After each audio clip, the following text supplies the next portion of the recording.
And the Reggae Boyz will seek to go one step further at the CONCACAF Gold Cup when they face Canada in the third quarter-final on Thursday at the University of Phoenix Stadium in Glendale.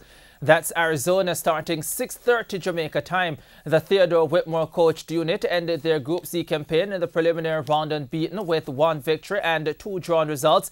There's one major injury worry in the Jamaican camp at this time, with defensive midfielder Anil Fisher nursing a right hamstring strain. He's rated doubtful for Thursday's encounter. Meanwhile, captain of the team, goalkeeper Andre Blake, says the players are confident of beating Canada.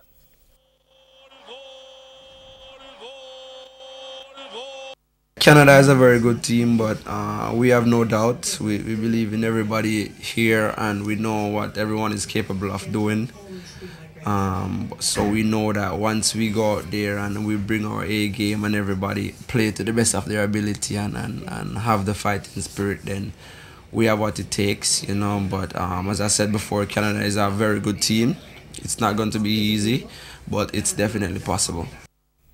And Jamaica has completed its initial itinerary unbeaten in the men's team event at the 59th Caribbean Region Table Tennis Championship in Havana, Cuba. The team of Simon Tomlinson, Kane Watson and Brashni Brown brushed aside Dominica 3-1 before a double victory by Tomlinson and a win by Kyle Davidson guided Jamaica to a similar margin over St. Lucia. Jamaica trailed early after Kane Watson was beaten 11-7, 13-11, 14-12 by Adrian Albert. In the women's team event, Jamaica, who was represented by Brittany Murray, Anika Francis and Larissa McLaughlin, went down 3-0 to Cuba.